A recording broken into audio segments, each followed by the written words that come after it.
Hello, hello, hello. Welcome to today's Shine Bible study. I'm excited about this one.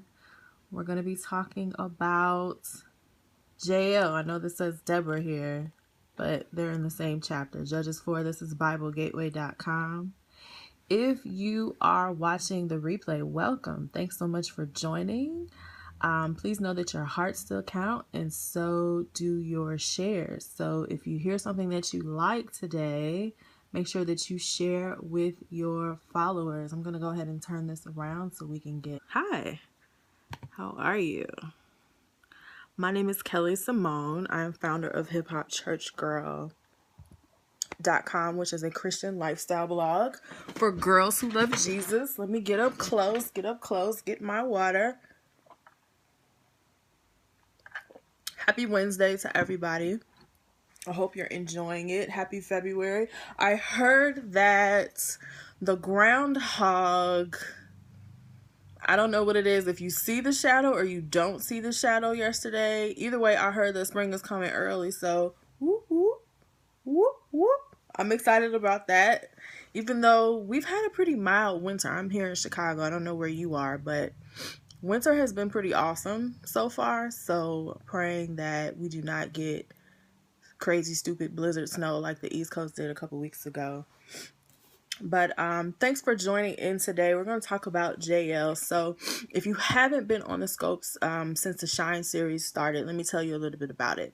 The Shine series is Bible studies that are focused on women in the Bible. And why are they focused on women in the Bible? Because sometimes the women in the Bible don't get a lot of shine. They don't get a lot of love.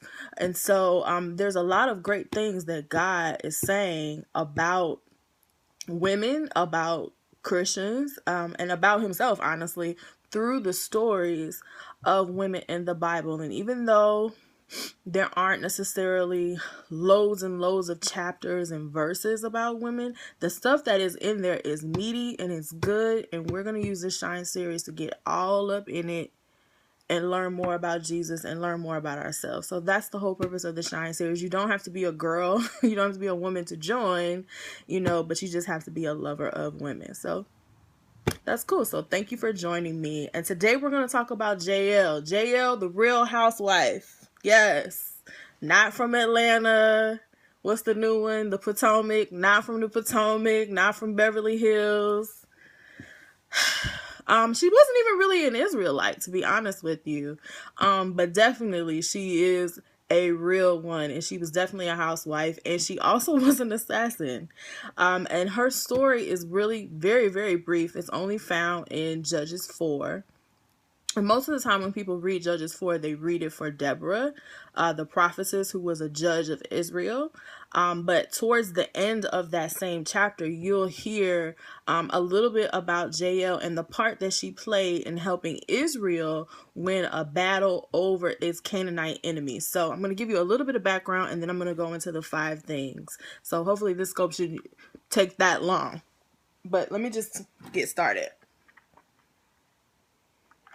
So at the time in Judges 4, Israel was tripping. The children of Israel was tripping. They was being disobedient. Not unusual, unfortunately for them. And the Lord was like, you know what? I'm going to just let y'all get captured by the king of Canaan, whose name was Jabin. And so when Jabin was ruling over the children of Israel, he really didn't like them that much, and they were very cruelly oppressed. And so the children of Israel were crying out to God. They were crying out to God. And at the time, there were no kings in Israel at that point. There were judges. And so the judge of Israel at that time was a woman, yes, a woman, named Deborah. And so Deborah was a prophet. Deborah was a prophetess. I don't know. I'm not really big on saying prophetess or deaconess or whatever, so I'm just going to call her prophet. I do acknowledge that she is a woman, so it's cool. Prophecy is prophecy, no matter what name you use. So she prophesied, she called for the commander of the Israelite army, whose name is Barak. Yes, just like our president, Barack Obama. His name is Barak, and she called for him, and she was like, didn't the Lord tell you to take these troops and run up to, I believe it's like Mount Tabor, and that he was gonna deliver Sisera, who is the commander of the Canaanite army, into your hand. Didn't the Lord already tell you that? How have you ever gotten a call from somebody who's like really prophetic or has like a word of knowledge, and they call you on the phone like, hey girl, hey, what didn't the Lord tell you to do this? Didn't the Lord tell you to write that book? Didn't the Lord tell you to start that business? Didn't the Lord tell you to do that? Like, that is not like a fun phone call to get, because it's like, dang, Lord, you telling my business? Like, you telling on me? You telling these people? Like, what you had told me? Like, I thought we was better than that, you know? But the Lord will put that pressure on you when necessary, right? So Barak comes and he's like, yeah, but, you know, I'm not going unless you go. And she's like, okay, cool. I will go with you to this battle. But just to let you know, you're not going to get any type of glory or any type of credit from this, because the Lord is going to deliver this into the hand of a woman. So it's really important to know that that was not a punishment for Barak. I know sometimes people say that that's a punishment, but it really isn't. You have to remember that she is a prophetess. She is a prophet. So she's literally prophesying whatever the Lord tells her to say, she's saying it. So that's not like her punishing him or her downgrading him for not being, you know, a manly man and for depending on a woman to go into the battle. Although this was a very smart man who would not go into battle without the approval and the oversight of the judge of Israel. That's actually really smart for him to do that. So anyway, they go into battle. And the Lord just starts whooping up on these Canaanites, y'all. Like, I mean, just completely. I mean, the scripture says the Lord routed them. I mean, they just was embarrassed. These Canaanites, they just wasn't ready. They wasn't ready at all. And so what happens is that the commander of that army escapes on foot. He's like, man, forget this. And he runs into this tent that is owned by a woman named Jael.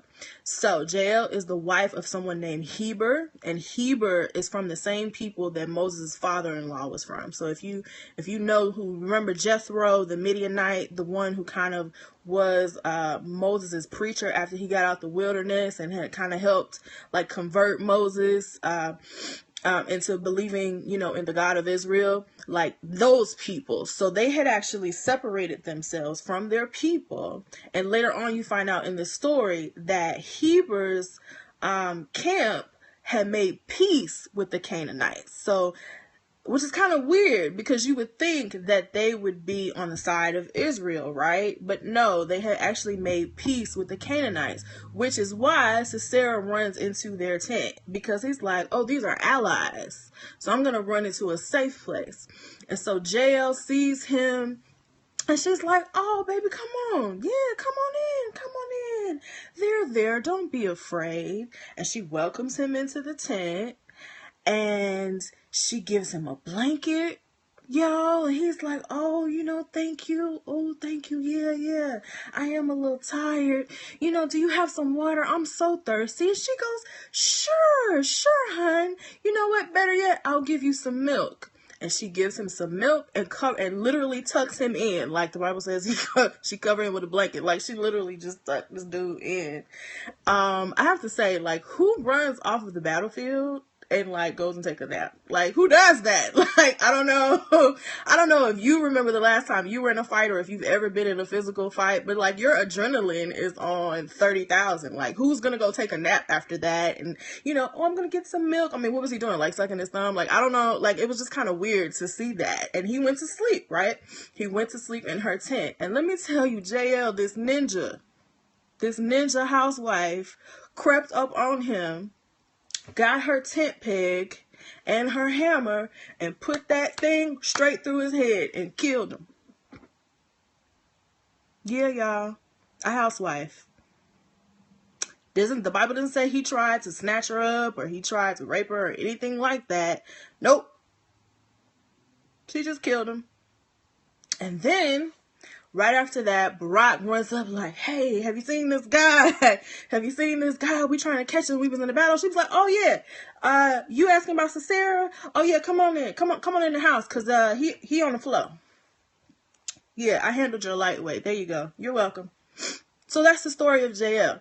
And so Deborah shows up, and Deborah and Barak end up singing their praises. They sing a song in Judges 5 that's praises to God, but they also included Jael and said that her name is to be praised among all the tent women. So back in those days, obviously they were in tents. They were not in houses, so technically she's a tent wife.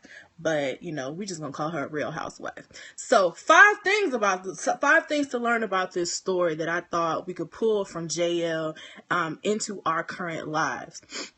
Number 1, follow your God-given instincts. Now, Jael was part of a household that was actually an ally to an enemy of God and God's kids. So there was no way that she would have heard about this prophecy that Deborah had uttered. There was no reason for her to step out and kill someone that was an ally of her husband's house. Like that, I mean, can you imagine the kind of like household issue that might have been like, yeah, baby, so we're gonna ally ourselves to these people who are enemies of God's people.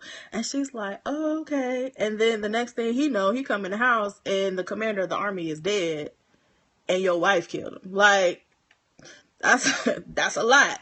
But you have to understand, like, politically and familially, she didn't have a reason, but spiritually she did. I mean, who's to say? Maybe she was very loyal to the people of God. She was loyal to Israel, and so she made that decision and said, you know what, we'll figure that out later, but I'm going to obey the voice of God. I'm pretty sure that the voice of God told her to do what she did because she was so effective and she had no reason to succeed. I mean, quite frankly, who would have thought a housewife would be the one to take out the commander of the baddest army in the land? I mean, they was cold-blooded. They was bad, y'all. They was bad.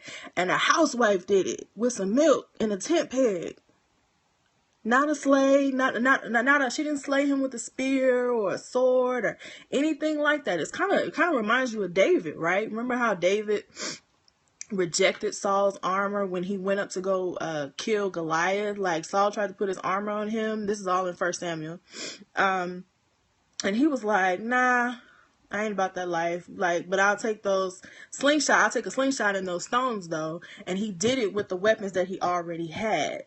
And that leads me into point number 2. Believe in your capacity.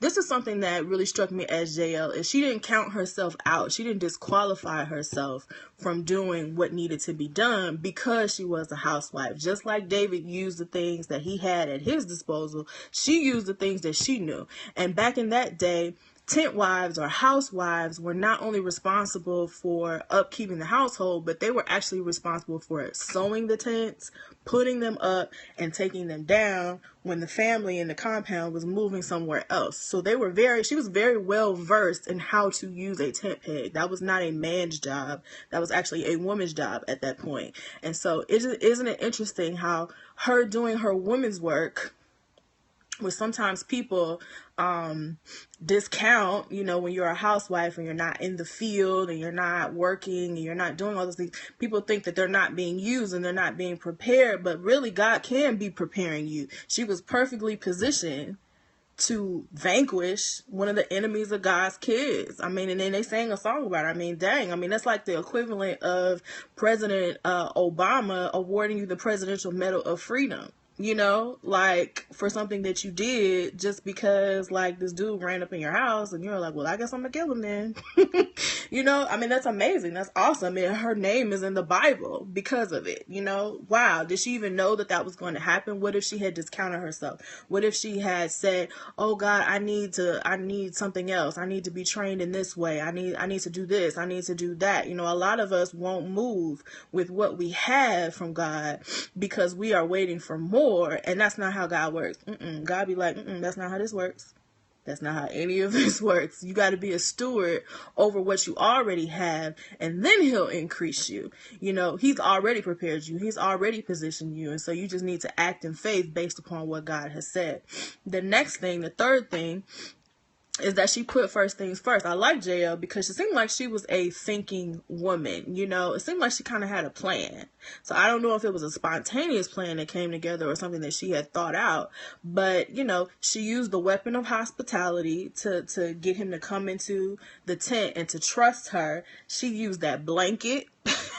And she used milk, even though he asked her for water, which I thought was really genius because he's from Canaan, right? And so the Bible describes Canaan as a land flowing with milk and honey. So that means if he's from a land flowing with milk and honey, that milk is familiar to him, and milk is probably preferred and considered valuable to him. I know a lot of people that would prefer milk over water. Now, me personally, I would not, because I don't like milk like that. I'll take water any day.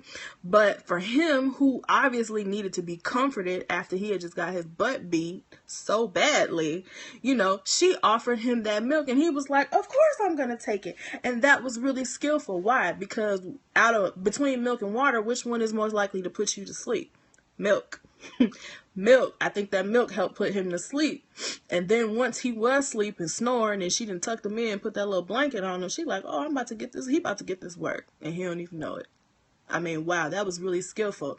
So when God gives you an assignment and God puts a call in your life, are you willing to do the work to plan? Are you willing to think it out? I know sometimes people want to pray and that's it. Well, I encourage you to pray. I encourage you to pray because sometimes God will release an A to Z strategy through prayer. But also there are times where he'll say, go this far, and you have to do that, and then you'll get the next piece. Sometimes he'll put it together like a puzzle. Sometimes you will have to sit down and articulate step by step by step by step where you need to go. And that's not any less spiritual than if you just pray in tongues for an hour and then he just downloads a whole plan into your spirit. You know, both of them are spiritual because God is leading you a certain way based on his purposes, based on him disciplining you, based on him strengthening you, based on what you need at that particular time as well. But the important part, however you get the plan, is that you actually have one, that you work out a plan, that you plan to execute and do those mighty exploits because you believe in God and you know your God, just like Daniel says. So the next thing is, number 4, strike without delay. Now, what I really like about her is that homegirl, when she saw her opportunity, she was not going to overthink it. She didn't second guess. She didn't third guess. She didn't quintuple guess. She was like, oh, he sleep? She probably heard that first snore, that she only needed like maybe 1 or 2 of those. And then she went straight in. She went straight in and went to work, you know. And a lot of us, like, sometimes you're over analyzing things and you will miss your moment. You will miss your opportunity. And there are some doors that only open once. So you got to be ready. You got to stay ready. If you stay ready, you ain't got to get ready. And I'm telling you, homegirl was ready. So we need to learn from Jael and be a little bit more like her. And the last thing, number 5, let me recap first before we get into number 5. So number 1 was follow your God-given instincts. Number 2 was believe in your capacity. Number 3 is put first things first. Number 4 was strike without delay. And number 5, the last one, drum roll. That was a weak drum roll, but that's okay. We'll go with that. Claim what you have conquered. So when Barack showed up to her door looking for Sisera, she was like, oh, there you go, right there. There you go. The man you looking for? Yep, he right there. He right there. She didn't try to cover him up. She didn't go bury him so nobody would know. She didn't allow any type of fake, phony guilt or shame or condemnation or like, wait, this wasn't very moral. He was asleep. I should have killed him when he was awake, you know. That's what real G's do. You know, they'll stab you in your front, not in your back, you know. Like, she didn't do all of that. She didn't overthink it afterwards either. And when they asked where he was, she told them. Related to this, but I was praying about something else, and I just heard the voice of the Lord say to me, what will you repossess? Will you repossess? And I was like, wow, what will I repossess? What type of question is that? And I had to think for a while. I hope you guys can see me. I see it kind of blinking in and blinking out. I hope nothing got messed up here. But wow. What will you repossess? You know, there's a verse in Joshua that says, every place the sole of your foot has tread upon, that have I given you. If you're not willing to claim what you have conquered, you can't conquer anything. You can't take any land. You can't advance the kingdom. You can't do it. You have to speak up. You have to put your and say what it is that you're going to do for Christ. You know, the time the children of Israel conquered a city in Judges, the book of Judges, they renamed it.